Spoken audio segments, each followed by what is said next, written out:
Muito boa tarde para todos, né? Sejam todos bem-vindos aqui na nossa sala virtual.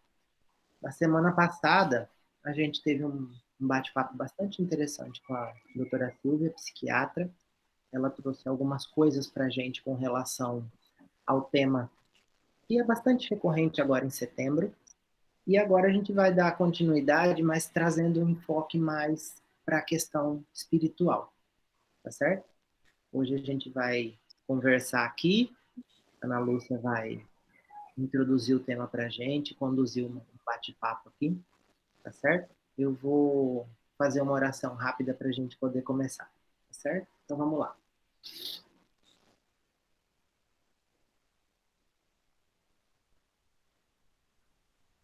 Querido amigo Jesus, espiritualidade amiga e bem-fazeja. Fabiano de Cristo, mentor espiritual de nossa casa, pedimos o amparo, a proximidade dos amigos espirituais a nos intuir neste momento de grandiosa conversa, para crescimento próprio, para que nós possamos melhorar a nossa atitude frente a esse assunto ainda tão cheio de tabus, tão cheio de incertezas, de dúvidas, de medos. Maria, mãe de todas as mães, proteja todos nós, seus filhos, e também aqueles que partiram deste mundo pela porta enganosa do suicídio. Que seu manto os cubra com o refrigério do amor, com o bálsamo de toda a sua caridade fraternal. E certos do amparo do alto, do carinho dos que nos assistem, nos intuindo de forma benéfica, iniciamos mais uma conversa nesta tarde. Que assim seja. Graças a Deus. Muito bem, gente. Aninha, vou jogar a bola aí para você agora, aí você conduz a gente aí nessa primeira parte, viu? Tá. Eu quero agradecer bastante essa oportunidade de conversarmos a respeito sobre um assunto, ao mesmo tempo que ele é difícil, ele é necessário, né? Principalmente para o espiritismo e principalmente para o Fabiano de Cristo, cuja missão mesmo é o enfrentamento ao suicídio.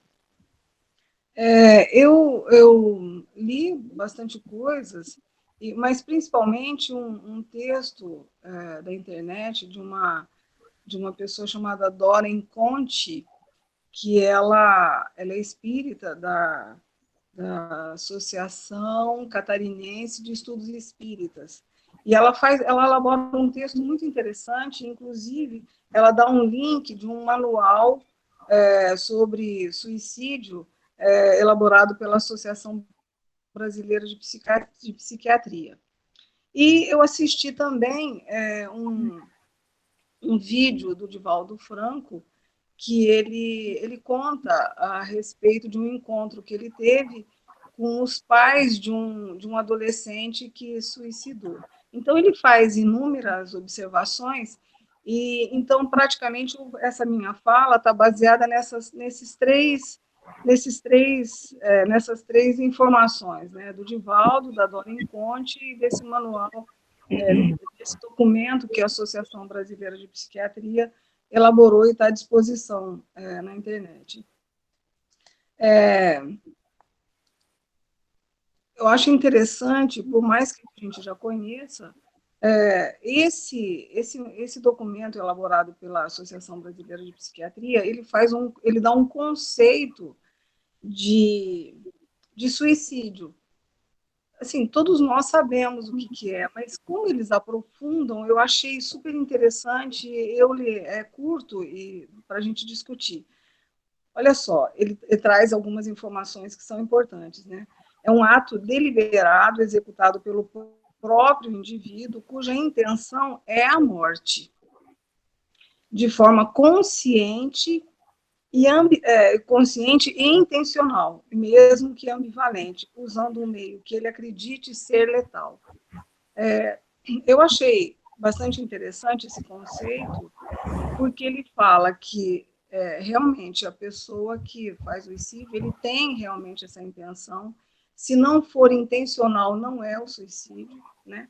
E ele fala dessa, mesmo que seja, tenha ambivalência misturada.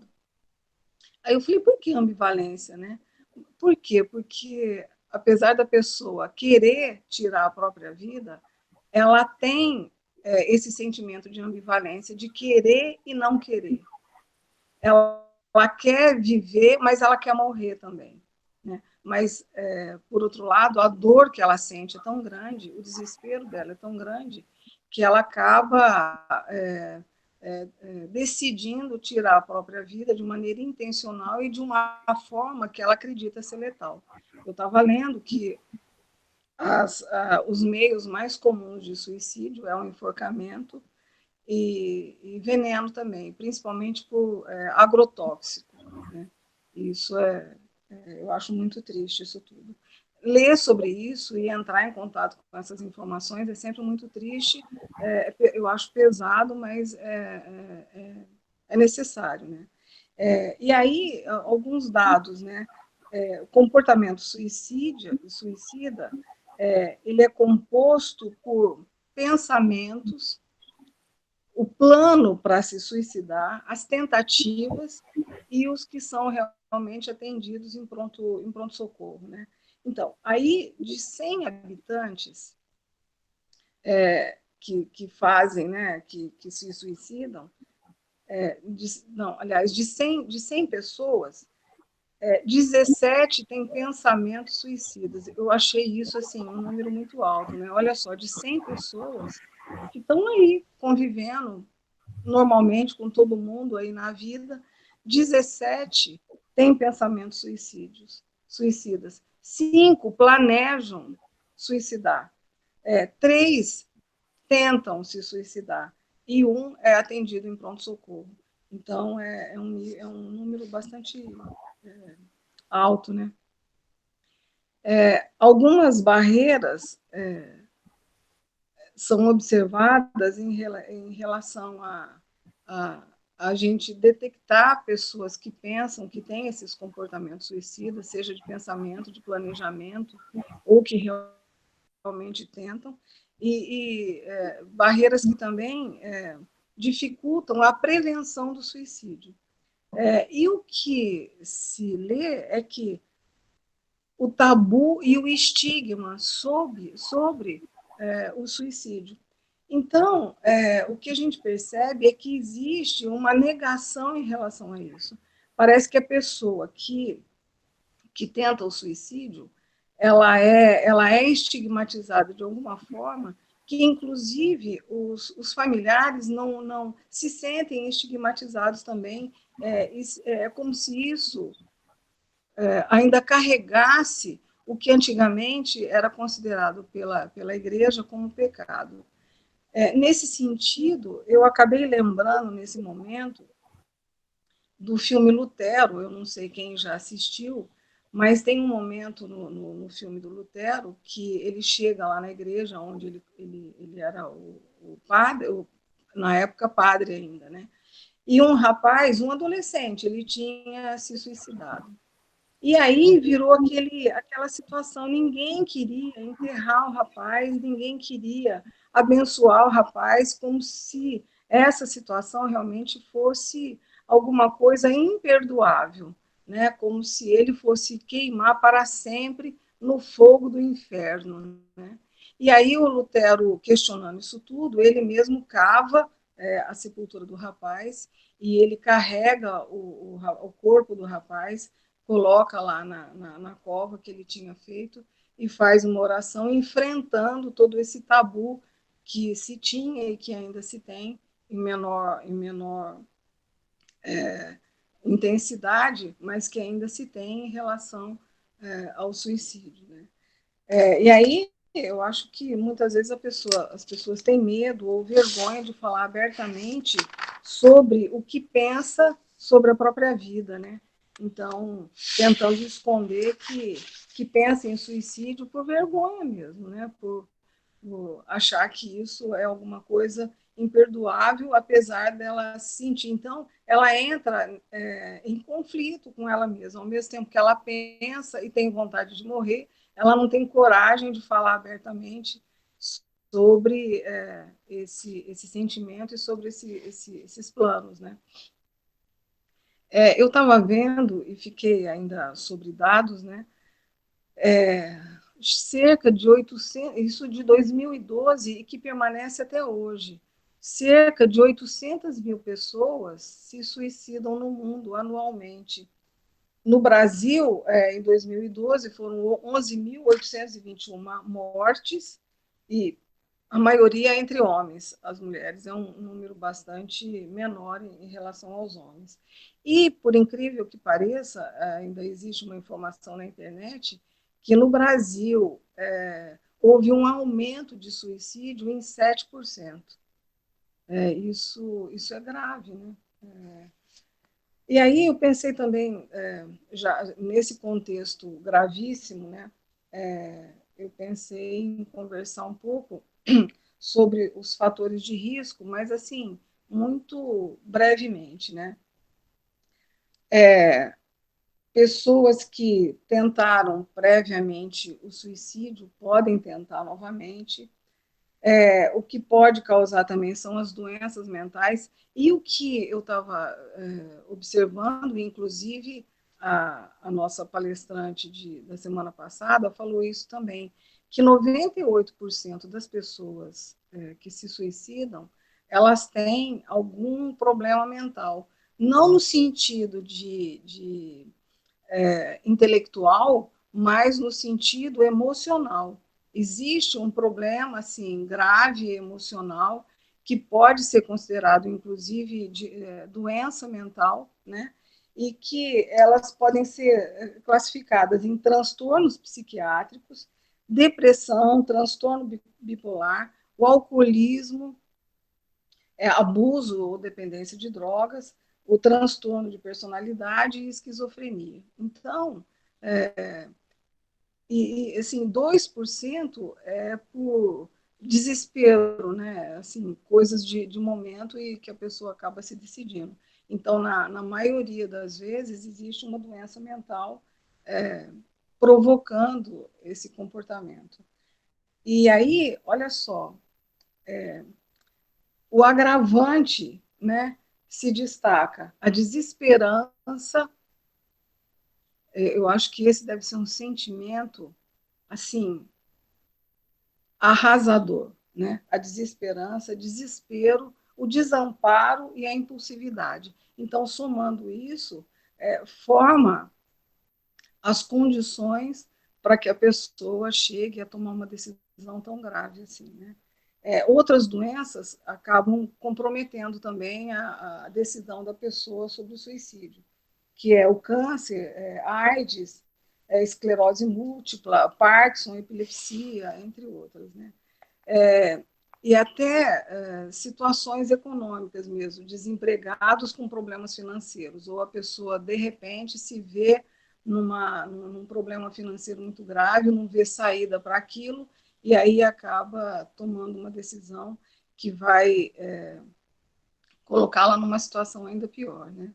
E pode aumentar o risco na infância e na adolescência, os maus tratos, o abuso físico e sexual, pais divorciados e que não é a situação só do divórcio, mas a forma como isso acontece, né? O tipo de relação que é estabelecido entre pai e mãe. Transtornos psiquiátricos na família, isso tudo pode ser agravante para o suicídio entre criança e adolescente. Eu percebi também que, até na nossa conversa na semana passada, a preocupação com o fazer algo quando a gente percebe que uma pessoa pensa ou planeja suicídio. Principalmente porque nós que somos espíritas, a gente sabe que o suicídio é um equívoco, né? É um engano e que traz um sofrimento muito maior, né? Essa dor que a pessoa sente, esse desespero, esse desamparo, essa desesperança, ela não termina com a própria morte, ela continua. Então, nesse sentido, o espiritismo ele pode se tornar uma prevenção a esse comportamento, né? Eu fiquei também pensando que nós, espíritas, nós temos uma preocupação, às vezes, intensa, muito intensa, como seres humanos, né? A gente sabendo das consequências desse comportamento, sobre a culpa, né? A gente parece que se não fizermos alguma coisa e que realmente venha a evitar necessariamente esse comportamento suicida, a gente fica com o sentimento de que não fez o suficiente para impedir que essa pessoa decidisse se suicidar, né? Então, esse é um ponto bastante importante que eu imagino que nós precisamos pensar a respeito dela, né? Desse sentimento de culpa. Eu até... E aí vem o texto, o vídeo do Divaldo, né? O Divaldo Franco estava falando nesse vídeo que um rapaz, ele se suicidou porque os pais eram psicanalistas e e eram ateus. Eles não acreditavam em Deus, não acreditavam na espiritualidade nem nada disso não. E aí o menino, o rapaz, ele queria muito ser padre. E aí os pais não permitiram isso. Eles foram completamente contra e falavam para o rapaz que imagina o que iriam, inclusive, pensar a respeito deles, enquanto cientistas, né, como é que ficaria a situação deles tendo um filho que se tornou padre. E aí, num momento de desespero, só que o Divaldo detalha isso, né? Eu estou passando assim muito grosseiramente sobre a história. E aí o rapaz, no momento de suicídio, depois de ter uma discussão com os pais, ele vai lá para o quarto e lá onde os pais estavam, eles ouvem o barulho do tiro, né? E o rapaz se mata, dá um tiro no ouvido e morre. E aí os pais procuram o Divaldo, primeiro a mãe e depois o pai. E aí o pai, né, do rapaz, nessa conversa com o Divaldo, conversando, esse pai queria que o Divaldo provasse para ele que existe a espiritualidade, que existe a vida depois da morte, e falasse como é que está a situação do filho dele, já que existe vida após a morte, que ele desse notícias desse filho. Aí o Divaldo conta para ele em detalhes como é que esse rapaz morreu, e depois dessa conversa com os pais, né, do rapaz. E aí eles entram em choque, né? E aí o Divaldo fala, mas você não é culpado, porque, em última instância, sempre a decisão daquilo que a gente vai fazer é da própria pessoa, né? Em última instância, foi o rapaz que decidiu, foi o seu filho que decidiu. Então, não existe a culpa.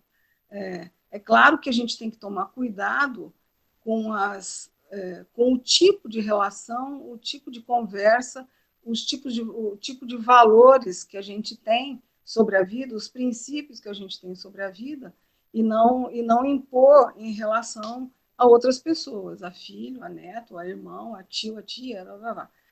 Mas existe, é importante que se tenha essa preocupação, mas eu acho importante isso que o Divaldo coloca, para nós não carregarmos uma culpa desnecessária. Nós vamos fazer sempre aquilo que é preciso fazer, mas dentro de um limite. Nesse sentido, a Silvia também, a semana passada, estava falando sobre a escuta qualificada. E como nós estávamos conversando agora há pouco, antes de iniciar a nossa reunião, a Rosa estava falando um pouco a respeito disso. O que é essa escuta qualificada para nós leigos, né? Que a gente, de repente, pode desconfiar que existe alguém algum amigo, algum conhecido, ou alguém que, por acaso, atravessa a nossa vida e nós percebemos que a pessoa está planejando, está pensando em suicídio. Essa escuta qualificada é no sentido de ouvir de maneira empática, ou seja, você ouvir a outra pessoa sem julgamento e se colocando no lugar dela.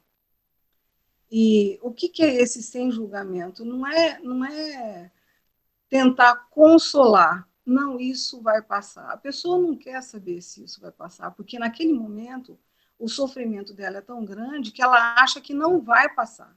Não adianta você querer passar a mão na cabeça da pessoa e falar, não, tenta pensar em outra coisa, faz alguma coisa, tenta se distrair, toma um banho gelado, faz uma coisa, faz outra. Não adianta. Isso vai fazer com que a pessoa desanime de você, se afaste de você e não procure mais você para poder falar a respeito. Então, é ouvir. No máximo, dizer para a pessoa, eu estou entendendo sobre o seu sofrimento. Eu estou entendendo que você está sofrendo muito. E ouvir. E, inclusive, esse texto também que eu li da Dora Conte, que dá o site desse documento da Associação Brasileira de Psiquiatria, esse documento é como se fosse um manual direcionado para profissionais. É claro que nós, enquanto leigos, é importante a gente ler para poder saber, né, como é que pode proceder. Mas o que nós podemos fazer, como diz ela e como diz a Silvia também a semana passada, que eu concordo plenamente, é a gente ouvir dessa maneira sem julgar e encaminhar sempre. Aí que assim que eu acho que vale a pena até a gente tentar convencer a pessoa de alguma forma para procurar uma ajuda profissional para que ela receba a ajuda necessária, né? Então, claro que aí a gente vai continuar fazendo as orações, tudo o que o centro espírita pode fazer nesse sentido de acolher e ajudar.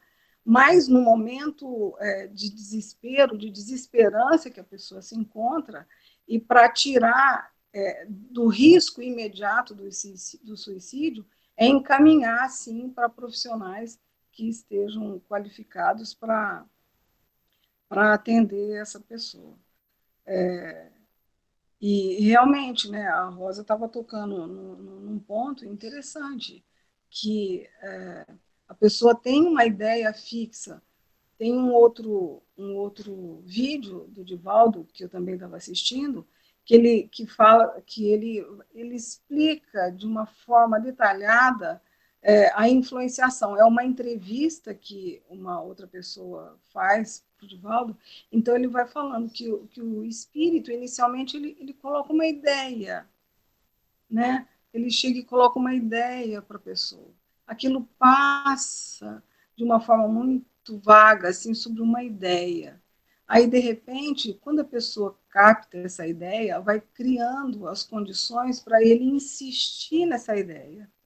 Então, com muita paciência, com muita técnica, né, que os espíritos É claro que os espíritos que se interessam sobre isso, né, dominam essa técnica de ir colocando aos poucos e convencendo as pessoas que a vida não vale a pena, né? Então, além da pessoa ter o próprio problema dela, que provavelmente ela traz pela história de vida, não só nessa vida reencarnada, mas de outras também, ela tem as condições para ter essa desesperança, esse desespero, esse desamparo, essa impulsividade, o espírito aproveita disso para ir colocando inicialmente uma ideia, depois persistindo nessa ideia, até que a pessoa fica com essa ideia fixa de, da necessidade de tirar a própria vida, porque essa vida não vale a pena. E o desespero é tão grande que a única solução realmente é se matar. Então, assim, então, nesse sentido, é que a gente também tem que tomar cuidado para dizer isso para outra pessoa, porque nem todas as pessoas acreditam nessa espiritualidade, né? Nem todo mundo acredita nessa influenciação. Então, respeitando o credo e a própria subjetividade da pessoa, o que ela acredita, os valores que ela tem, então a gente tem que ter muito tato no sentido de saber conduzir essa situação perante a pessoa, no sentido de prevenir o suicídio. Bom, é isso. Essa minha introdução. Podemos passar para conversas e tal. Muito bem. Eu estava aqui com a minha pranchetinha tomando notas, mas eu vou ficar de segundo plano. Vou passar a bola para vocês aí. Quem quiser começar, comentar alguma coisa, falar alguma coisa, manda bala aí. Vamos movimentar essa conversa. Eu fiz algumas anotações, né, também eu não sou chique feito você não, eu fiz no papelzinho mesmo. Mas é papelzinho também, um caderno. Eu sou tão tecnológica, eu sou um pouco mais analógica, então, né, vamos assumir a idade. E de tudo que você estava falando, né, Ana, primeiro, para a família do suicida, o pecado, que foi o que ficou implantado durante muitos anos de cultura, né? Não podia celebrar a missa, o enterro era feito num local separado, era tratado como a família perdia o apoio da sua própria religião. E acaba que isso carrega, né? A gente carrega no inconsciente coletivo, a gente carrega isso de uma reencarnação para outra, a sensação de pecado, pecado, pecado. E o que faz a família até hoje, as famílias sofrem muito. Mesmo famílias de espíritas ficam extremamente sofridos porque a dor da perda é terrível e perder nessa condição é maior ainda. Então, tem essa a sensação de culpa, como é que eu poderia ter impedido isso, e como se a gente pudesse, e a gente não pode, né? A gente não tem, como o Divaldo disse, a gente tem formas de ajudar e a gente dá o melhor da gente mesmo, mas no final a decisão é individual, né? A monoideia que você estava falando, o que acontece? Eu estava lendo isso também, até nesse livro aqui, no Jesus no Lar, tem uma parte que Jesus coloca isso. Os espíritos, eles estudam qual é o nosso ponto fraco. Então, por exemplo, eu tenho um sentimento dentro da minha família de que eu sou o pior da família. Ninguém me ama, eu sou a ovelha negra. E, rapidamente, o obsessor percebe isso. E ele vem e fala, tá vendo? Ninguém te ama. Tá vendo? Se fosse para o outro, não é para você. E aí começa aquela ideia de eu não sou amado, eu não sou querido. E isso tem várias outras nuances. E aquele pensamento vai crescendo. E se ninguém parar para ouvir essa pessoa, para perceber, por isso que a Joana de Ângeles defende peremptoriamente a terapia. Ela defende mesmo a terapia. Ela fala abertamente em toda a coleção psicológica dela que é necessário procurar o terapeuta. Porque o terapeuta vai aí nessa questão. Por que esse sentimento de menos-valia? Às vezes é aquela criança que são coisas às vezes colocadas nessa reencarnação. Você não está aprendendo, você é burro, você devia parecer igual seu irmão, se você fosse... Coisas que a gente às vezes faz como pai educador, coisas que a gente ouviu na infância da gente, coisas como a criança era tratada no passado, criança não pensa, criança não sente. Mãe, eu pensei que pensou, criança não pensa.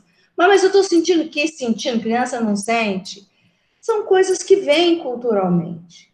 E aí esse terapeuta vai pegar esse sentimento de desvalia, e trabalhar isso, porque é necessário, sim, encaminhar para profissional. A nossa ação dentro do centro espírita é de acolhimento, é de amor e de tentativa de retirar o irmão obsessor, se ele estiver ali, né?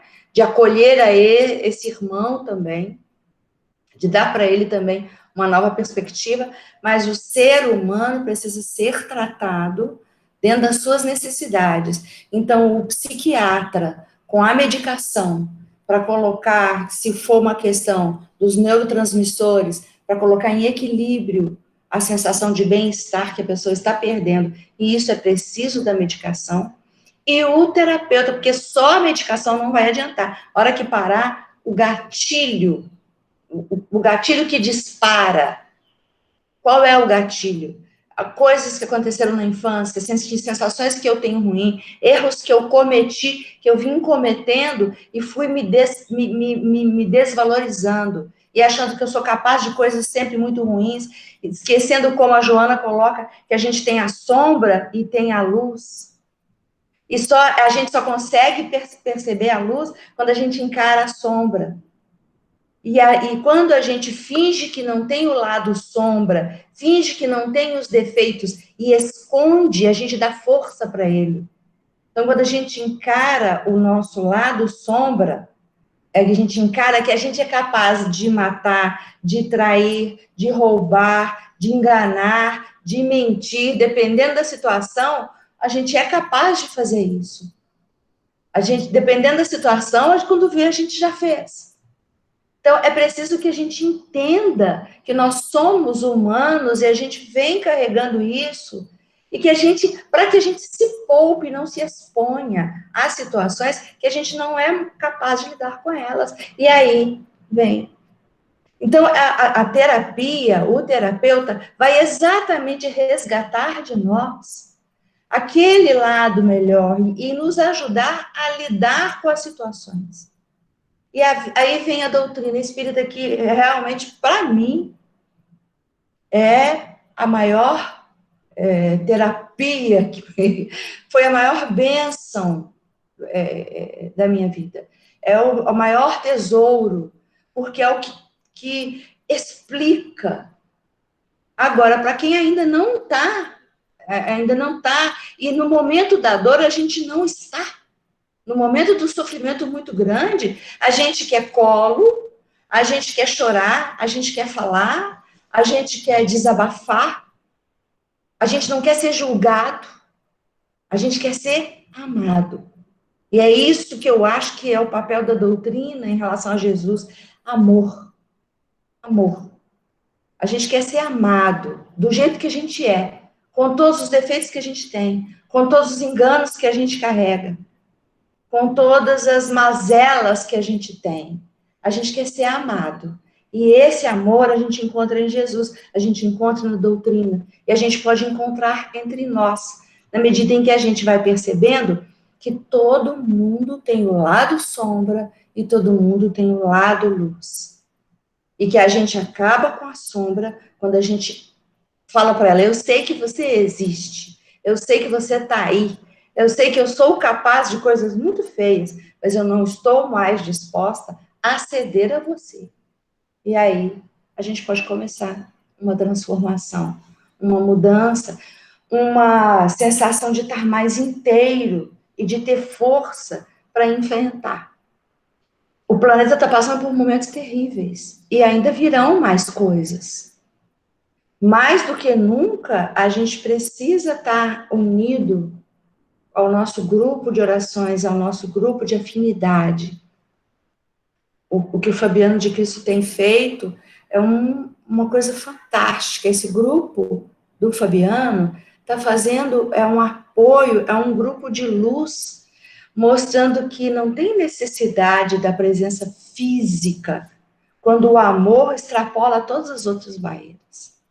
Então, cada vez que assenta, que lê uma mensagem, que faz a vibração das 6 horas da tarde, isso tem sido, assim, de uma enormidade invisível, mais perceptível para os corações necessitados.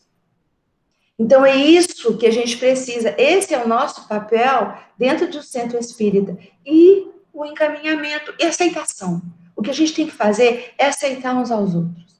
É amar uns aos outros. E começar pelo auto-amor. A gente não, o Divaldo fala muito nisso. A gente não consegue amar o outro se a gente não se ama. Então, a gente tem que se amar, com todos os defeitos que a gente tem. Sabendo que a gente é capaz de coisas feias em determinadas situações, mas que também a gente é capaz de coisas sublimes. E que quando a gente der força para o lado sublime, mas encarando o outro lado, tudo vai acontecer. Muito bem. Eu estou ouvindo aqui e prestando atenção assim. É interessante você colocar sobre o lado sombra, porque numa sociedade que exige tanta perfeição, inovação, determina moldes e padrões de ser, de viver, de conduzir a vida, a gente muitas vezes faz da nossa vida um segmento de escolhas para caber nesses padrões, passando por cima de nós mesmos. Então a gente vai perdendo gradativamente a nossa identidade. E os problemas que são relacionados à nossa essência vão ficando de lado para que a gente consiga prestar atenção no que a sociedade nos exige. O jeito de ser, um trabalho, um relacionamento, enfim. E acontece que se a gente tem dificuldade de olhar para esses nossos problemas relacionados à nossa essência, imagina quando a gente não dá mais conta disso e pensa em desistir da nossa essência, da nossa vida. Se a gente tem dificuldade de lidar com, eu não gosto do meu cabelo, eu não gosto do meu trabalho, eu vou chegar num ponto onde eu começo a pensar, nossa, minha vida tá ruim, eu queria ir embora para voltar para o braço de Deus. A gente vai chegar para alguém e falar assim, olha, minha vida tá tão ruim, eu não gosto do meu cabelo, não gosto do meu trabalho, que eu tô pensando... A gente se enche de limitações para expor a nossa imperfeição, quando todos nós, em algum momento, aliás, na maioria deles, carregamos inúmeras imperfeições. E o que eu acho interessante é que toda vez, igual a Rosa colocou, a questão da sombra, eu penso no foco.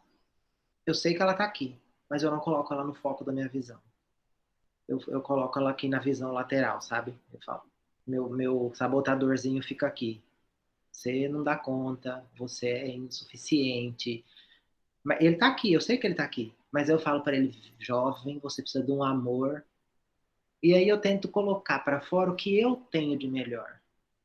E eu acho que na forma como às vezes nós somos exigidos na escola, no trabalho, na casa espírita, por exemplo, eu estou dando uma contribuição no ESD da casa espírita lá da Paraíba. E teve um dia, estava fazendo um conteúdo, e dos alunos estavam com a tela fechada. E eu estava falando justamente isso, de como a gente, às vezes, dá muita vazão a essa nossa sombra. E a gente vai abraçando os nossos as nossas dificuldades como se elas limitassem a gente à dificuldade, ao problema, à limitação. Ah, eu sou impaciente, então eu sou só impaciente, essa é a minha identidade. Não, eu tenho um monte de outras virtudes, porém, sou impaciente. E nesse dia, essa pessoa que estava com essa tela fechada, ela estava no CAPS, porque ela tinha acabado de tentar se matar. E aí, a hora que ela levantou, era um outro aplicativo, ela tinha o desenho de levantar a mão para falar.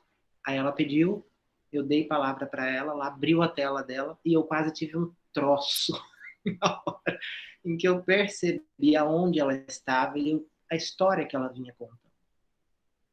E nessas horas, como vocês têm colocado, a importância do acolhimento na amorosidade. Por quê? Ninguém está aqui simplesmente porque tem somente defeitos. Todos nós precisamos lembrar, como diz Divaldo também, que nós somos feitos imagem e semelhança de Deus. Então, aquela carranca que a gente veste, aquela dureza que a gente demonstra, isso são as máscaras que nós escolhemos colocar todos os dias para não mostrar vulnerabilidade, fragilidade, o medo de sofrer. Quando, na verdade, nós precisamos retirar essas máscaras e essas capas e deixar ser quem somos na nossa essência. É óbvio que a nossa essência divina está carregada de ainda imperfeições por conta do nosso processo evolutivo. Mas ali dentro, na hora que a gente escuta uma notícia de alguma pessoa que faleceu por conta da pandemia, de aquela parte divina da gente, ela fica indignada. Ela quer abraçar, ela quer acolher. E por que é que nós não deixamos florescer essa amorosidade que está dentro da gente? Dá vazão a isso. Né? Então eu tenho começado a trabalhar por mim mesmo esse tipo de coisa, me permitindo ser um pouco mais amoroso comigo mesmo nesse sentido, olhando os meus problemas, sabendo que eles estão aqui, dedicando atenção para eles, no intuito de melhorar, mas também tentando florescer aquilo que eu sei que eu já tenho de... Então, mas sabe, Carlos Júnior, eu estou pensando o seguinte, sabe? Lidar com depressão, por exemplo, uma pessoa deprimida. É interessante encaminhar para um profissional, porque não é simples. Uma pessoa deprimida, você convivendo com ela há muito tempo, ela te puxa para baixo. Essa questão do acolhimento, da gente atender, de acolher o outro e tal, do amor. É claro que isso é interessante, só que precisa de firmeza também, porque não é fácil. A gente não pode ter uma visão romântica do mundo aí fora e das pessoas, porque sem querer ser maldosa, mas ao mesmo tempo já sendo, eu acredito que sim, nós somos, não é por acaso que a gente atravessa situações tão difíceis, né? Então, como vocês mesmos colocaram, a Rosa colocou e você enfatizou, nós temos o nosso lado sombra, que provavelmente é o que nos conduz para todas essas situações difíceis que a gente atravessa. Então, conviver com pessoa deprimida, com pessoa que tenta o suicídio, não é fácil.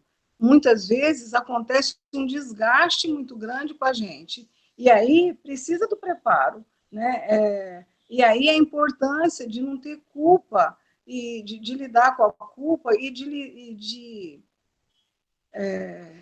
investir na própria felicidade, na descoberta de si mesmo. A Rosa estava falando de terapia, eu achei, assim, e ela colocou de uma forma muito legal, sabe? Eu não saberia falar melhor, porque ela foi primorosa na forma como ela estava falando da importância da terapia, né? Agora, nós sabemos também que o acesso à terapia não é tão simples. A questão do preço, a questão de, mesmo que tenha a universidade que ofereça, mas existe um processo de seleção, apesar de ter o CAPES, a gente sabe que nem todas as condições são oferecidas nesses lugares. E aí a gente tem uma população meio desassistida mesmo. E justamente por isso, muitos de nós somos desassistidos, né? De não saber por onde que conduz os nossos sentimentos, as nossas coisas. E aí, essa convivência em grupo faz com que a gente aprenda muito. E assim, sabe, eu acho o nosso lado sombra primoroso também. E enfrentar esse lado sombra é por onde a gente vai caminhar para a luz. Eu sou horrorosa, sim, sabe? Eu tenho coisas que eu tenho, e quem convive comigo sabe disso, que eu sou impulsiva, eu sou chata, mas eu faço questão de ser porque eu sou isso, sabe? E é justamente assumindo isso e sendo isso, que também me dá prazer sendo assim, que eu consigo me modificar para melhor. Eu fico olhando, vocês me permitem falar só um minutinho de mim, eu fico olhando para mim quando eu tinha 20 e poucos anos, 30 e poucos anos, 40 e poucos anos, e vejo agora que eu estou prestes a fazer 60 anos, em essência, eu sou a mesma, sabe? Mas eu mudei muito meus princípios, meus valores, por conta de terapia que eu fiz a minha vida inteira. E por conta, eu me lembro muito bem quando eu comecei a frequentar o Centro Espírita, que foi aos 35 anos. Né? Essas duas coisas, e até remédio, que todo mundo sabe que eu tomei durante muito tempo, porque eu tinha transtorno de ansiedade. Então, tomei meu calmante por muitos anos. E isso tudo, e sendo briguenta, e sendo chata, foi o que me ajudou a melhorar, sabe? Eu continuo impulsiva, mas eu consigo ouvir muito melhor as pessoas hoje em dia, né? Então, eu penso assim, que é o caminho, sabe? É o caminho para todos nós, é a gente conseguir viver, e sendo feliz e enfrentando as infelicidades também. E é isso, é a vida, né? É a vida. E a gente faz o que está no limite, o que a gente consegue fazer. Mais do que isso, eu sinto muito, sabe? Mas isso é uma questão que está inacessível a mim, é a vida do outro. Né? Eu não posso ser responsável por tudo nesse mundo. Eu não tenho controle sobre tudo nessa vida. Né? Então, existem os limites. Né? É isso. Reconhecer nossos limites é fundamental, né? E a questão da depressão, a família adoece. Conviver com uma pessoa depressiva é dificílimo, porque ao redor todo mundo começa a se sentir inadequado, inábil, não sei o que fazer, o que eu posso fazer, sempre acha que podia estar fazendo diferente, acha que está certo, é muito confuso. Então, a depressão, ela precisa ser tratada com medicação, com terapia, com apoio familiar, com atividade física e religião. É preciso, entendeu? Não é simples. Olha quanta coisa é envolvida. Entendeu? Então, é preciso, sim, a medicação, porque para ajudar no equilíbrio, porque o organismo se desequilibra. É preciso a terapia, porque o indivíduo tem que lidar com o lado sombra dele e trabalhar isso e mudar as questões de autoestima, saber lidar com a vida. E aquilo que você colocou, Carlos, se posicionar, se assumir, eu sou assim, e eu gosto do jeito, como você também colocou, Ana, eu sou assim, eu gosto do jeito que eu sou, é assim mesmo que eu preciso ser, eu vou mudar, mas no momento eu ainda sou assim. Então, e a terapia vai ajudar nisso daí. O apoio familiar, e para ter um apoio familiar, essa família também precisa de apoio. É nessas questões que o nosso país, a gente fica, né? Porque quem consegue ter a terapia para o indivíduo e para a família, porque a família também precisa de orientação, a família fica perdida. Aí, atividade física, sai no suor, o Divaldo fala isso, faz alguma coisa, faz uma atividade física. Por quê? Porque queima, sai no suor. O neurotransmissor que provoca o estresse, ele sai no suor. E a religião, que é o conforto, que é a amorosidade, que é o momento em que a gente realmente é amado e aceito do jeito que a gente é, que é o momento, né? É Jesus, é nos amando e nos acolhendo. Isso aí. Júlia, quer falar alguma coisa? Eu gostaria de falar um pouquinho. Há 30 anos surgiu o Grupo Espírita Fabiano de Cristo. A dona Laís reuniu algumas pessoas e a gente, assustado com o tamanho da responsabilidade, né? Mas eu não tenho condições de participar, eu nunca fui dirigente espírita, eu não tenho, esse era o pensamento que eu sentia. Mas depois a gente vai entendendo que é vivendo que a gente aprende a viver. Então, nós vamos enfrentando as dificuldades, superando as dificuldades, e o Fabiano foi crescendo até chegar ao ponto de nós estarmos aqui hoje, 30 anos depois, tentando nos municiarmos de informações, de conhecimentos, que, aliás, a doutrina é bastante pródiga em nos oferecer essas informações, para essa abordagem espiritual. A Rosa e a Ana Lúcia colocaram com bastante propriedade a questão do atendimento técnico, profissional, da psicoterapia, né, enfim, de todo esse atendimento. Mas a gente sabe que nem todos têm esse acesso, né?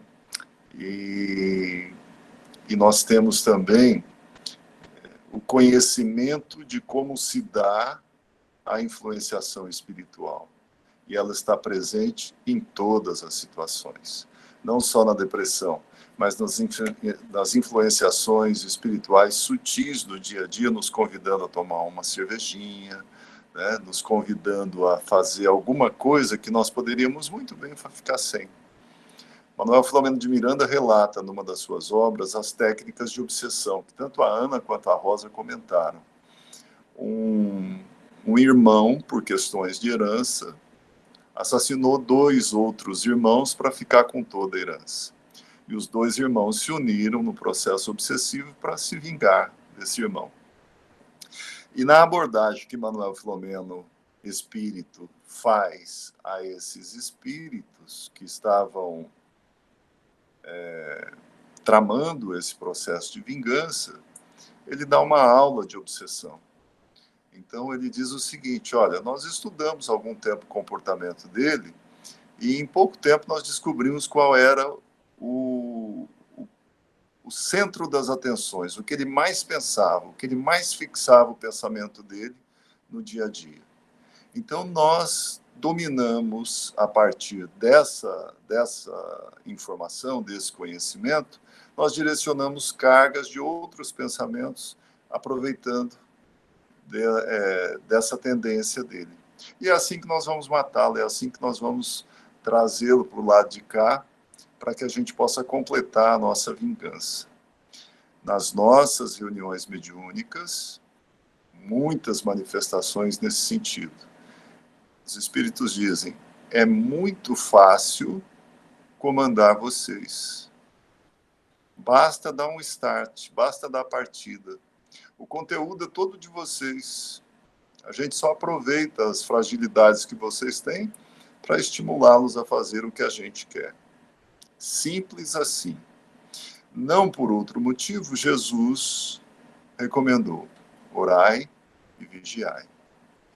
Nós que temos o conhecimento espiritual, muitas vezes, mesmo sabendo disso, deixamos o nosso lado sombra tomar as rédeas e se manifestar na agressividade, na impulsividade, na revolta, né?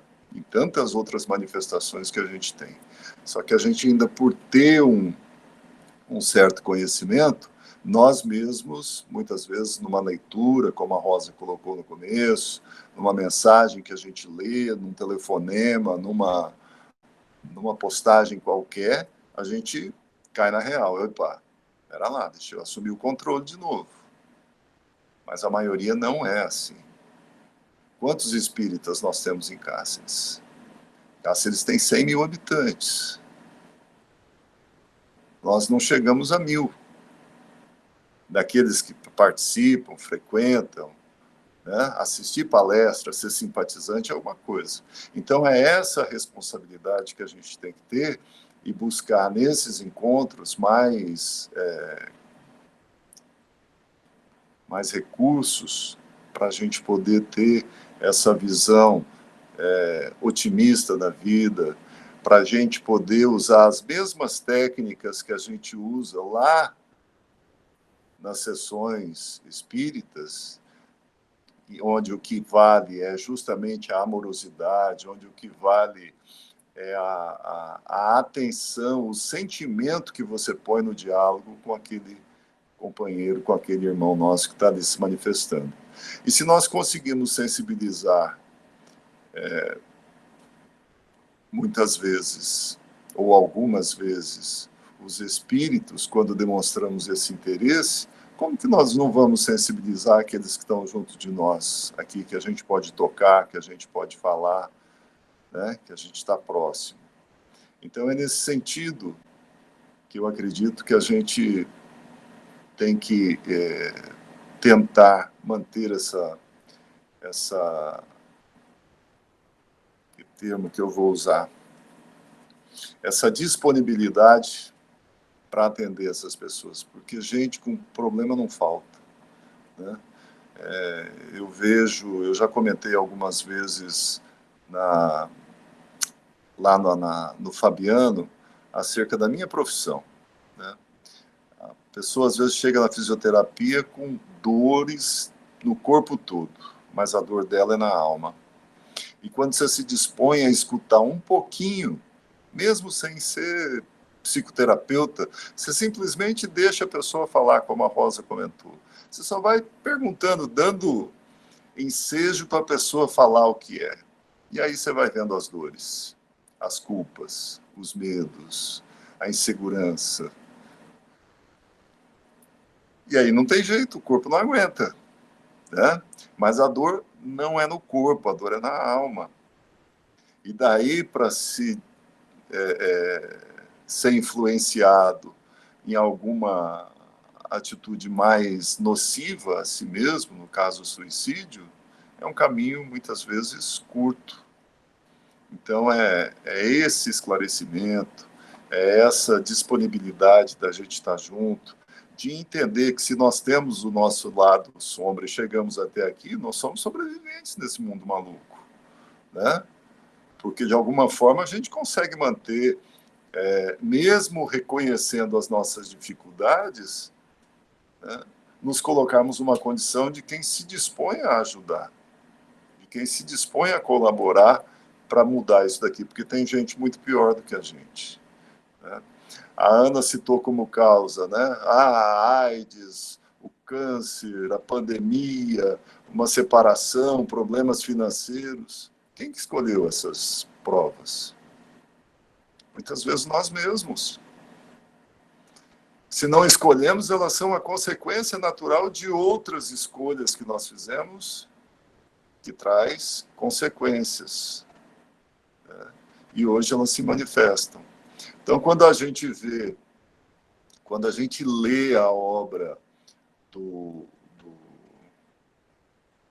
Camilo Castelo Branco, da Ivone Pereira do Amaral, Memórias de um Suicida, né, ele não ficou cego por um acaso. Ele tinha uma história, ele tinha se comprometido em passar por aquela situação e não resistiu. E tantas outras situações que a gente não acredita que possa acontecer. Outro dia eu estava lendo uma obra da Ivone também, uns contos pequenos. E ela relata a história de uma mãe que o filho foi para a Segunda Guerra Mundial. Brasileiro, do interior de Minas Gerais, foi para a guerra. A mãe fez uma promessa: se meu filho voltar vivo da guerra, eu vou me matar. O sacrifício da mãe era tamanho que ela achava que ela estava fazendo uma grande coisa. Eu dou a minha vida pela vida do meu filho. E não teve quem fizesse a mulher mudar de ideia, e um belo dia ela se joga num rio. Então são esses conflitos que a gente observa desde sempre, né? A culpa. Por que Judas se suicidou? Onde esteve Jesus nos 3 dias após a sua crucificação? Justamente socorrendo um suicida, né? Por que pede para Madalena não tocá-lo? Porque trazia as vibrações deletérias das trevas onde andou, acudindo o discípulo equivocado. Então é isso que a gente precisa. Nós precisamos cuidar de nós, sim. Nós precisamos cuidar da nossa sombra, aprender a dialogar com ela. É justamente nessa parte inexplorada do nosso ser que está toda a nossa potencialidade. A perfeição relativa que nós estamos fadados vai sair daí, da descoberta que nós vamos fazendo nessas áreas ainda tenebrosas que a gente muitas vezes tem medo de acessar, né?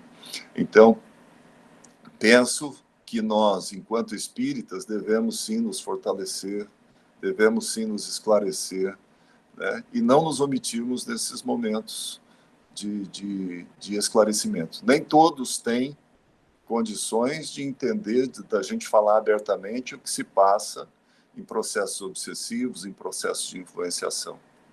E muitas vezes a Ana falou, é sempre uma tensão deliberada de se matar. Muitas vezes é um assassinato espiritual.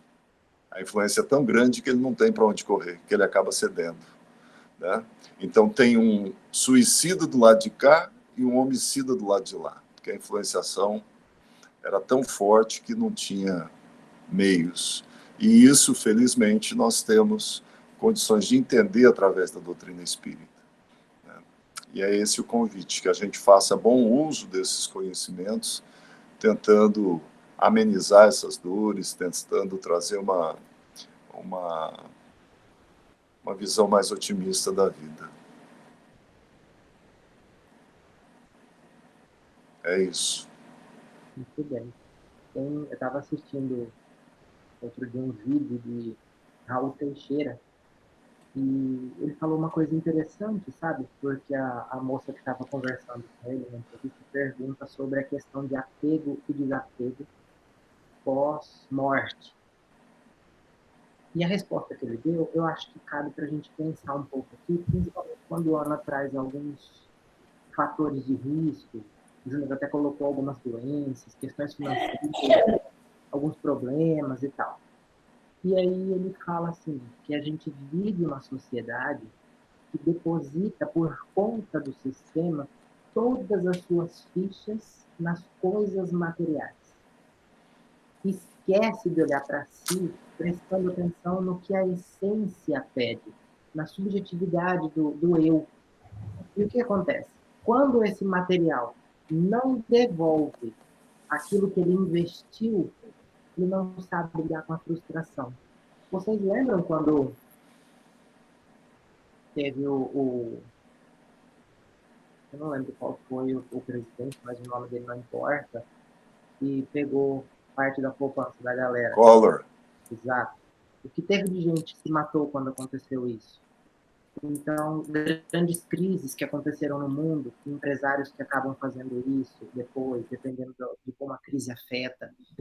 Então, eu vejo que esse discurso dele, a resposta que ele dá, apesar de estar falando do desprendimento pós-morte, a gente vê muita gente hoje conduzindo a vida no dia a dia dessa forma. As pessoas que estão se debruçando sobre as necessidades sensacionais da matéria, elas acabam irremediavelmente frustradas.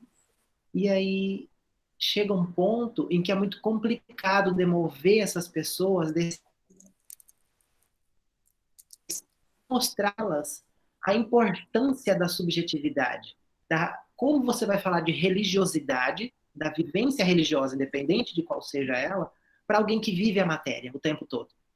Então é muito complexo. E aí, de repente, essas pessoas elas se desestruturam de uma forma tão integral, o conflito é muito grande entre o consciência, entre o consciente e o consciente. E de repente, as pessoas estão tão desequilibradas, enquanto um suicídio, ou acaba em uma depressão que pode chegar num suicídio, ou num transtorno psicoemocional. E nós, como centro espírita, como espíritas e como participantes de uma casa espírita, eu comecei a prestar atenção na importância que nós temos de dar a luz para esse outro lado, num meio onde o tempo todo a materialidade se apresenta. Então, eu tenho começado a prestar atenção em levar, não só no discurso, mas para mim, na minha atitude, no meu dia a dia, começar a prestar atenção em como eu cuido de mim, em como eu presto atenção no meu lado sombra, como eu lido com ele, como eu faço também resplandecer as minhas virtudes.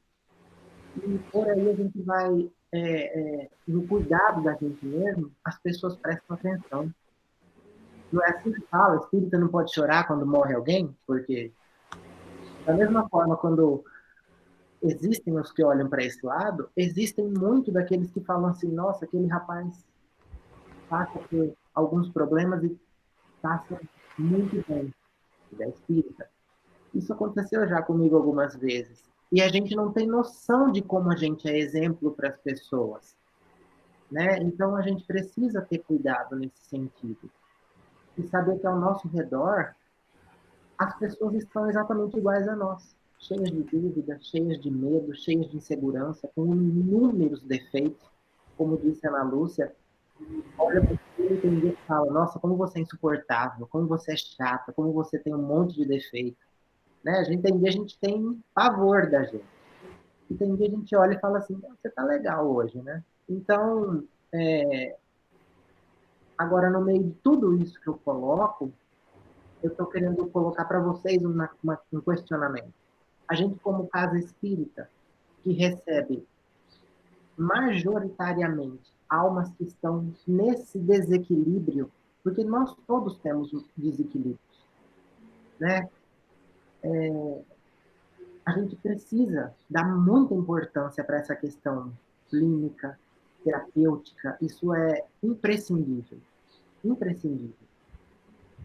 Mas vocês já pararam para pensar como é fácil alguém chegar para a gente e falar assim, nossa, eu estou com tanto problema, a gente bate a mão no ombro da pessoa e fala assim, mas minha vida está tão difícil. E vira uma disputa de lamentação, e isso pode acontecer até dentro da casa espírita, né? Então, o que eu fico me questionando é como levar esse otimismo, às vezes, esse outro lado, para alguém, às vezes, que está numa monoideia, numa ideia fixa, numa depressão, numa situação, às vezes, mais complexa. Por quê? Porque a gente nunca sabe a hora que vai bater na porta da gente, na nossa casa espírita, no nosso trabalho, né? Então, fico aí pedindo até... Não é uma receita, mas é assim, como lidar com isso mesmo, né? Às vezes a gente tem dificuldade de conduzir uma situação dessa. Eu, às vezes, tenho dificuldade. Olha, posso? Manda bala. Olha só, eu fiquei aqui pensando, acompanhando a fala de cada um e lembrando que o nome o tema da fala de Ana, que estava no agendamento, era Não se mate, você não morre.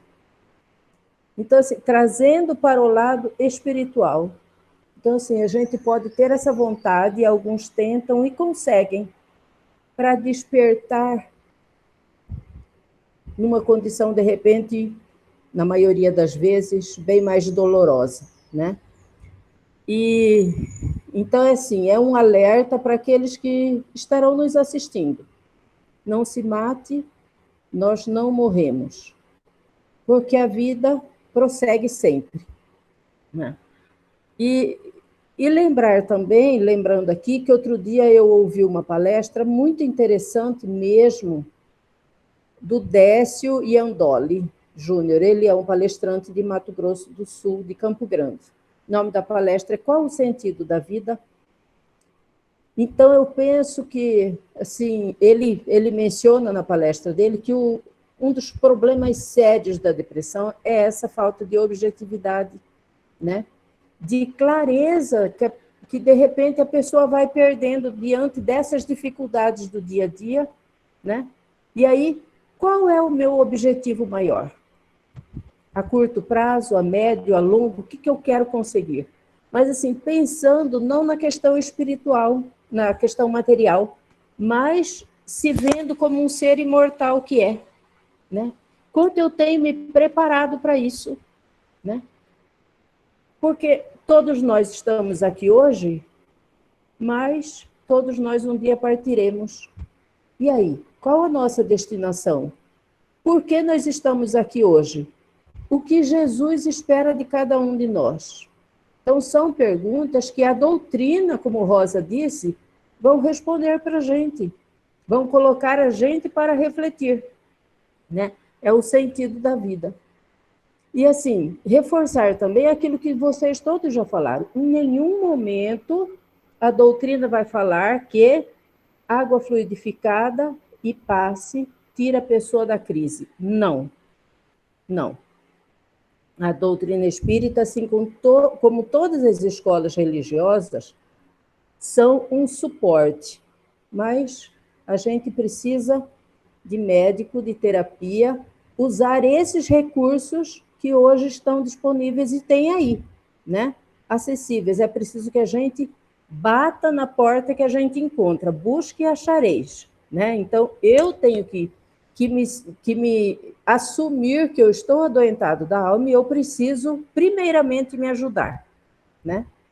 Eu posso ter a ajuda de outros, mas eu quero ficar bem. É o primeiro passo.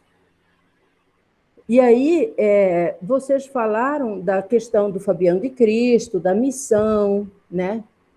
Desses recursos terapêuticos que tem fora. Mas aqui, como participante da casa, apaixonada pelo Fabiano, nós temos lá uma varanda imensa, linda, a energia maravilhosa. Então, só de chegar naquele espaço, a gente já se sente balsamizado e no início de um tratamento. Agora, se você que está nos assistindo não se decidiu por ser espírita, já tem a sua religião, ótimo. Todas as escolas religiosas têm a proteção, têm o carinho, estão no planejamento divino. Então, é preciso somente que a gente veja Deus e encontre Deus nessas pequenas coisas do dia a dia. No pássaro que canta, no ipê que floriu, na criança que está sorrindo e correndo para te abraçar, no rio, em todas as coisas belas da vida, em músicas, em boas leituras, né? Então, é assim, é o orai e vigiai. E isso depende de cada um de nós. E é do dia a dia, em todos os momentos. É abrir o olho e agradecer por essas pequenas coisas. E querer sair, ter essa vontade e essa determinação para se ajudar.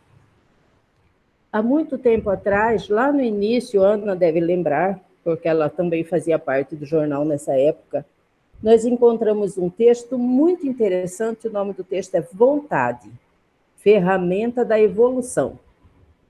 Então, assim, e a Noane fala isso sempre, né, porque acho que consta no Evangelho ou em alguma palestra que ela assistiu.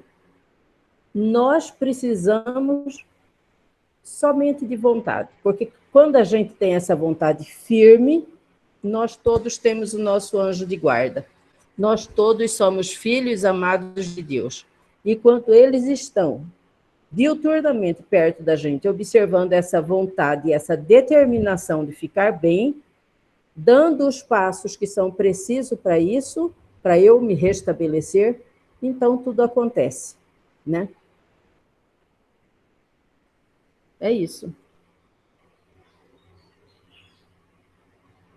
Muito bem. É verdade, gente, aquela varanda tem... Quanto à sua resposta, Carlos, aquilo que a sua Helena fez. Abriu uma mensagem direcionada, gravou e enviou. Entendeu? É isso. Às vezes é tão simples e a gente acha que a coisa é muito complicada. Siga o coração, deixa o amor falar. Pense em Deus, faz sintonia, que o instrumento de ajuda surge. Às vezes não necessariamente pela gente, mas surge. Entendeu? A gente assentar e orar por uma pessoa, fazer a vibração por ela, Deus vai achar o plano espiritual superior vai encaminhar pessoas sensíveis que vão falar o coração dela do jeito que ela precisa, seja em que religião for, seja em que momento for, seja por que instrumento for. O que eu percebo agora nesse momento que a gente está vivenciando, em que a gente está isolado, está sendo chamado a uma reflexão íntima maior, em que a gente está precisando se encarar frente a frente, né? Foi necessário desacelerar, foi necessário voltar para dentro do lar. Quantos problemas estão surgindo com isso? Nós estamos sendo chamados não só ao testemunho, como também ao autoconhecimento. É momento da gente se conhecer verdadeiramente e colocar para fora o que a gente tem de melhor. Né? Enfrentar o lado sombra e colocar para fora o que a gente tem de melhor. São momentos preciosos que a gente precisa dar valor a eles. Por que tudo isso? Por que tanta dor? Por que tanto sofrimento ao nosso redor? É impossível a gente ser plenamente feliz enquanto tiver um só ser vivo sofrendo. E a gente está vendo milhões, bilhões em grande sofrimento. E qual é a nossa parcela de contribuição? Dar do dinheiro, dar do financeiro é muito fácil. Mas dar da gente mesmo estando em isolamento. Então, a leitura que a gente às vezes pensa numa pessoa, abre por ela uma leitura e faz uma oração. Às vezes a gente está fazendo um benefício muito maior. Nós que temos o Consolador, né, com a gente, que a gente tirou, ele tira a pedra do túmulo, ele mostra que a morte não existe, que a vida é um contínuo, que a gente não morre nunca, que a gente é muito mais do que a matéria, que a gente é fadado à felicidade e à perfeição. Então a gente carrega lá no fundo uma força poderosa, que não é uma crença, a gente sabe que é assim. A gente sabe que é isso. Então, a gente, às vezes, deseja muito que ao nosso redor os nossos amados também saibam disso, mas, às vezes, ainda não é. Então, que a gente transborde com amor, com exemplo, na medida do possível. Com o exemplo até mesmo dos nossos erros e da forma como a gente encara os nossos erros. Ô, Rosa, eu vou pegar a Joana emprestada um pouquinho, tá? A Joana fala muito nas obras dela, nessas obras psicológicas, do vazio existencial. Né? A pessoa, quando não tem um sentido na vida, né, as coisas ficam mais difíceis e culminam nessa questão grave que é o suicídio hoje. Então, quando a gente fala aqui de orar e vigiar, a Joana traduz isso, ela fala, olha, é preciso alinhar o ego ao self, a sua personalidade ao eu eterno, ao espírito imortal. Então, é natural que você faça um planejamento, que você estude, queira ter uma profissão, queira ter sucesso na sua carreira profissional, casar, ter filho, constituir família, mas não se esqueça de planejar que tipo de profissional você vai ser, quem você quer ser, quais os valores que você acredita realmente que vão nortear toda essa conquista. Ou seja, ter um planejamento imediato, né, para essa encarnação, mas não se esquecer que você é um espírito imortal. E ter também essas metas, esses objetivos. de ser mais sereno, de ser mais solidário, de ser mais participativo, né? De não ficar carrancudo, emburrado, de ser otimista, bem-humorado, né? Espiritualidade é isso, é você ser de bem com a vida, né? Valorizar o que a sua Helena acabou de dizer, de saber curtir uma música, de saber e convidar as pessoas que estão no seu entorno para participar dessa alegria, né? Tem gente que perde esse sentido e aí perde o rumo. Então, orar e vigiar não é ficar o dia todo rezando. Não, não é isso. A oração preconizada por ela é essa, é da jovialidade, da alegria, do otimismo, do dinamismo, né? De se sentir participante desse grande organismo chamado Terra, né? E que tem no leme um mestre amoroso que é Jesus. Tem aquele autor Viktor Frankl, que Divaldo tem até citado muito, eu li o livro dele, O Sentido da Vida, ele mostra isso, que os judeus que sobreviveram ao Holocausto, passaram por tudo aquilo, aqueles que tinham um sentido. Eles tinham um propósito de vida após. Quando tudo isso aqui acabar, eles sabiam, vai acabar e eu vou fazer isso. E eles se imaginavam fazendo palestras, ele se imaginava dando aulas e ele fez isso realmente depois. Então, a gente sobrevive quando a gente tem um propósito. E qual é o nosso propósito? Essa é a perguntinha de 100 milhões de dólares. E ele sai, você vê a sabedoria, né? Um psicólogo no campo de concentração. Exatamente. Ele poderia ter desistido. Ele poderia falar, não me resta mais nada, mas não desistiu. Não desistiu. Né? E trouxe um novo recurso terapêutico que uma terceira começa a ser conhecido hoje, começa a ser estudado, mostrando todo o potencial humano. É esse propósito. Agora é o momento da gente descobrir o nosso propósito, né? Com certeza. Essa linha de raciocínio que vocês estão colocando, eu vou fazer um comentário e depois quero que vocês endossem isso na medida do possível, se concordarem ou se discordarem. Só um comentário, nós já temos 1h15, viu? Então vamos mais uns 15 minutos aí para a gente poder finalizar.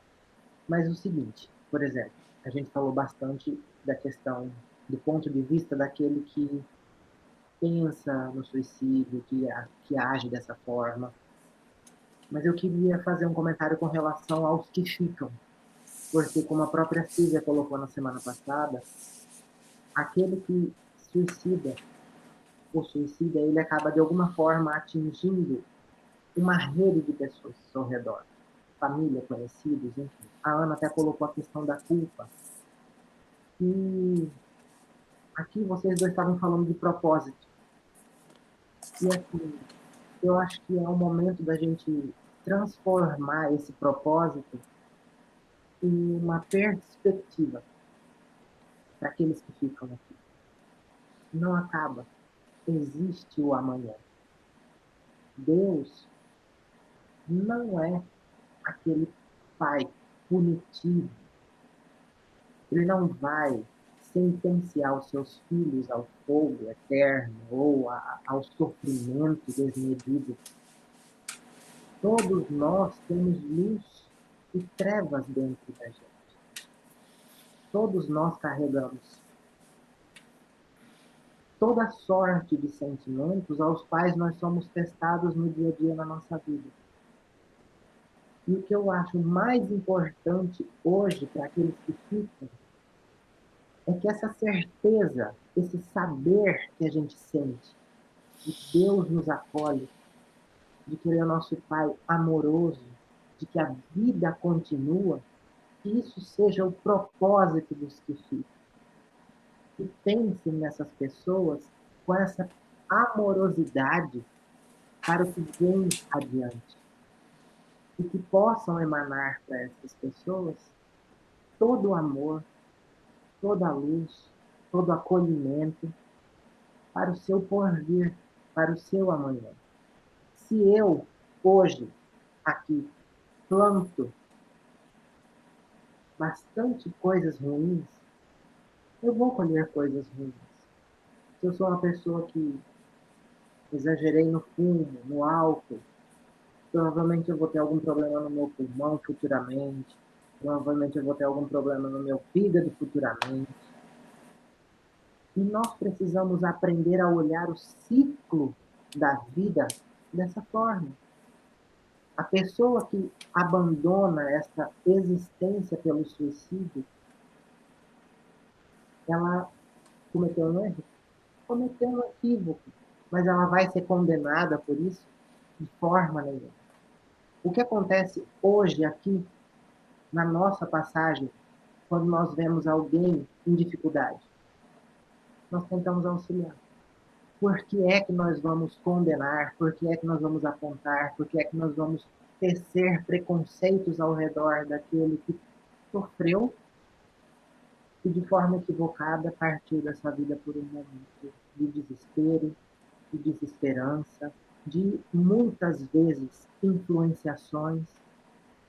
Então, que sejamos nós os portadores desse propósito de esperança, desse propósito de renovação de esperança para o porvir, para o amanhã. E para aqueles que ficam, para nós, eu já me senti assim, por às vezes saber de notícias de pessoas que a gente se pergunta, mas eu podia ter feito alguma coisa? Eu não estou fazendo o suficiente? A nossa casa não tá fazendo o que se propõe? Não, nós fazemos na medida do que podemos. Como bem a Rosa disse, a gente tenta resplandecer aquilo que a gente já tem de bom. Porém, um espelho excessivamente sujo não reflete luz. E como a Ana disse, cada um é responsável pelos passos e pelos caminhos que trilha.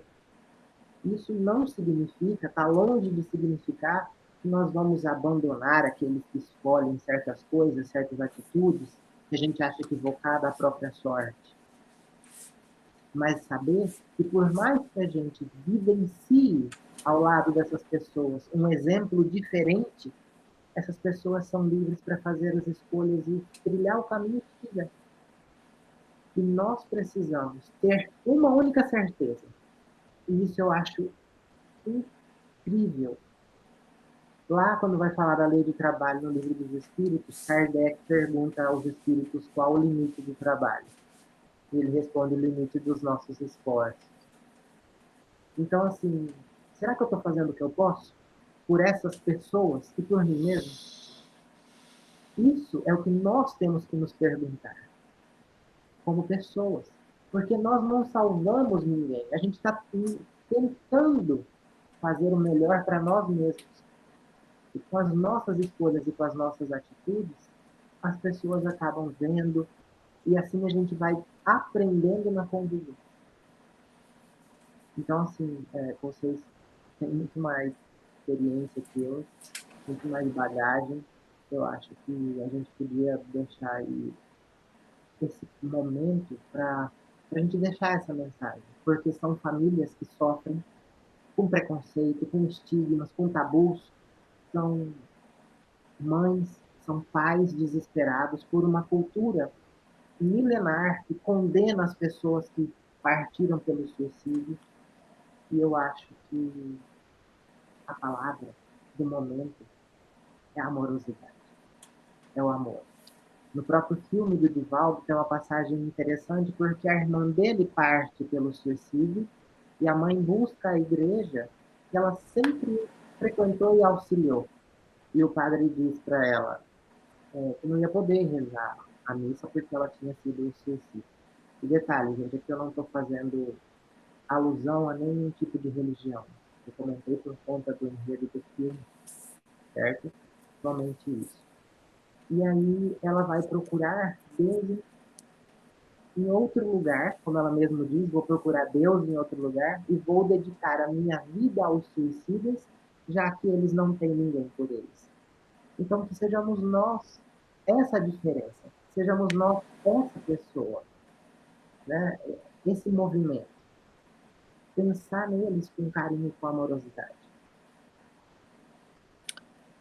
Eu penso que Jesus deixou a mensagem de um pai amoroso. Então, quando ele chama Pai Nosso, não há espaço para um Deus punitivo ou vingativo. Então, eu penso que a doutrina espírita é muito esclarecedora nesse sentido, e eu acho que esse é o conforto. Deus não castiga ninguém. Deus nos dá a liberdade de escolha. O primeiro mandamento da lei de Moisés e um dos 2 mandamentos de Jesus é: amai a Deus sobre todas as coisas e ao teu próximo como a ti mesmo. Como é que a gente ama a Deus? Como que a gente ama a Deus?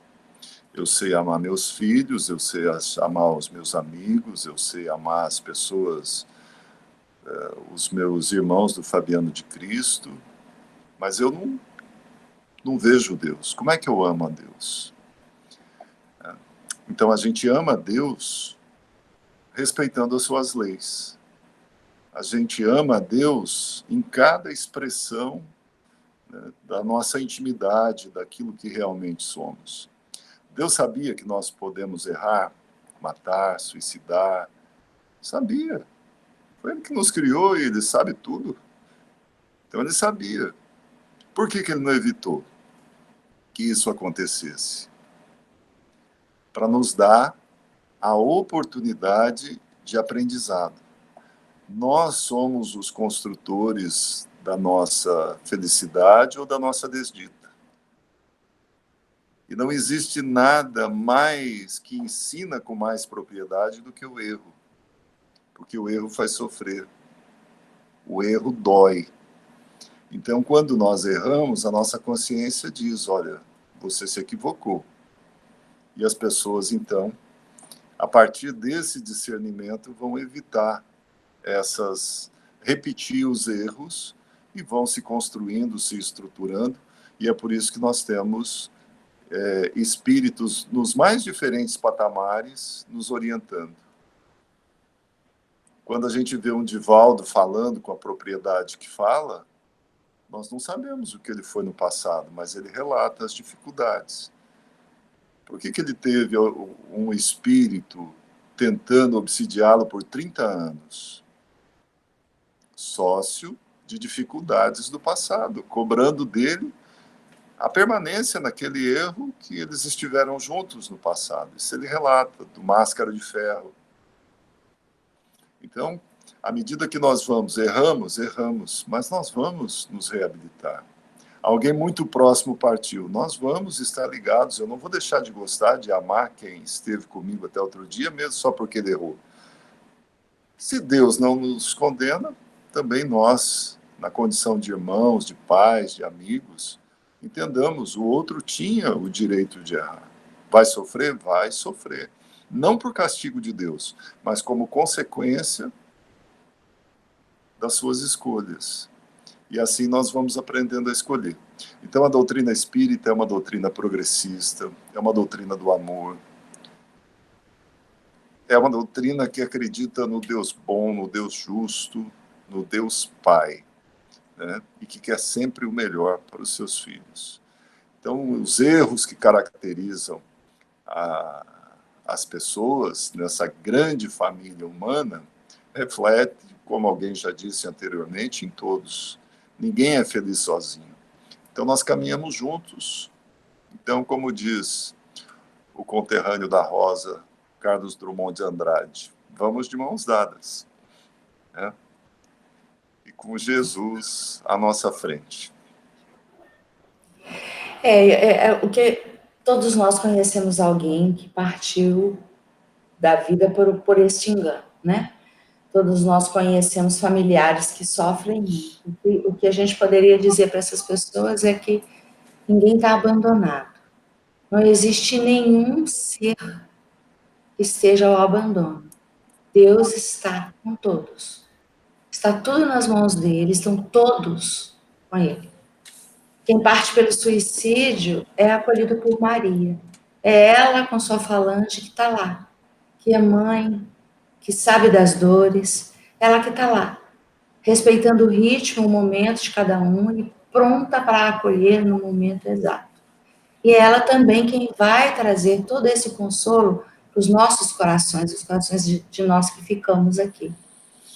Então, é preciso a gente pensar nisso. Tudo que nos envolve, tudo que fez com que a gente chegasse aqui até hoje, foi o amor. Foi o amor de Deus. E é isso que a doutrina espírita mostra tão claramente. Não existe nada à toa, não existe acaso, não existe abandono. Nada disso, muito ao contrário. Nós estamos seguindo rigorosamente a lei de Deus. E ela nos permite o erro e o acerto, e de tanto errar, a gente cansa, e é o erro que faz com que a gente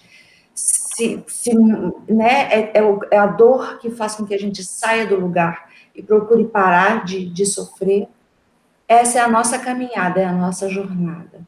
Mas é uma jornada permeada por perdão, por amor, por compreensão.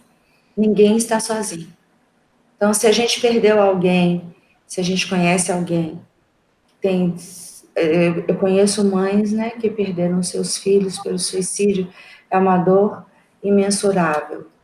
Mas coloca nas mãos de Deus e coloca nas mãos de Maria, que pode ter certeza absoluta que vai ser socorrido, que está sendo socorrido, que não está sozinho.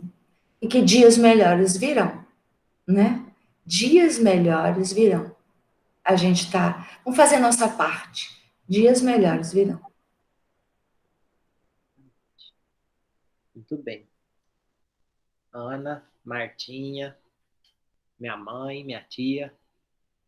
Quem mais quer falar alguma coisa?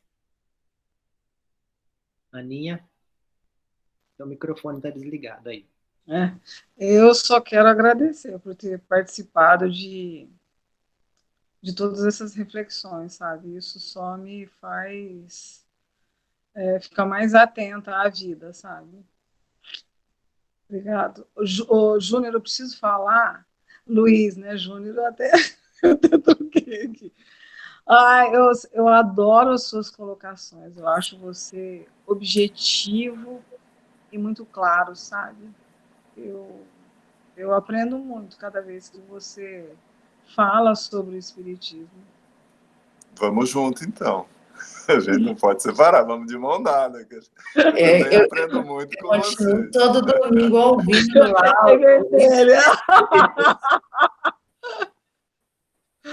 Então, muito bem, meus amigos. Vamos encaminhar para o fim. Eu vou pedir para alguém aqui fazer a nossa prece. Quem está com vontade de fazer oração aí para finalizar o nosso estudo? Quem quer fazer uma prece para a gente? Então vamos orar.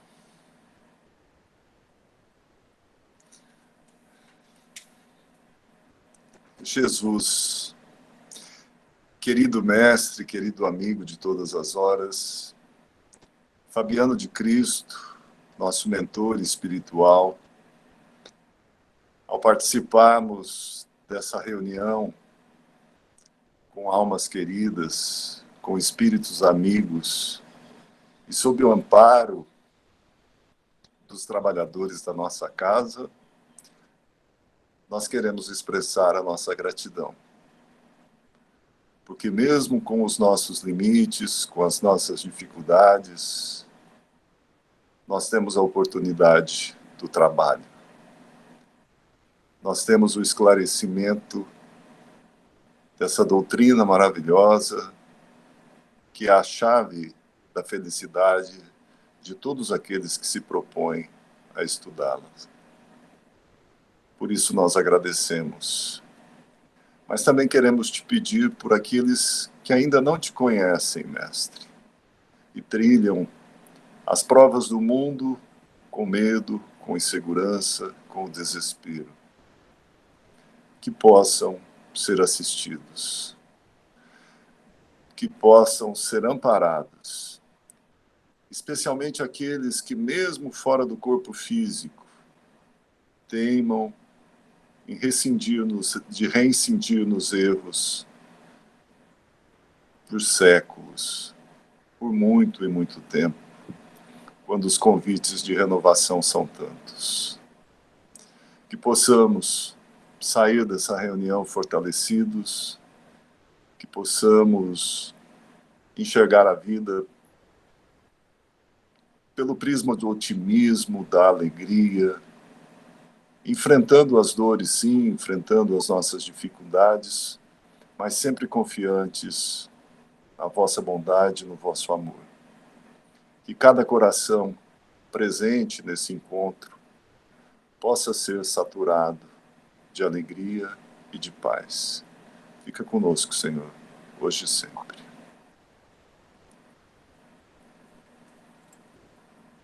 Minha gente, Gente, muito obrigada pelo convite. Foi ótimo. agradeço a todos. Obrigada. Eu vou finalizar aqui a nossa gravação. Se alguém quiser ficar para falar mais alguma coisa depois, eu estou só avisando que eu vou parar aqui para a gente poder formatar o vídeo, tá certo?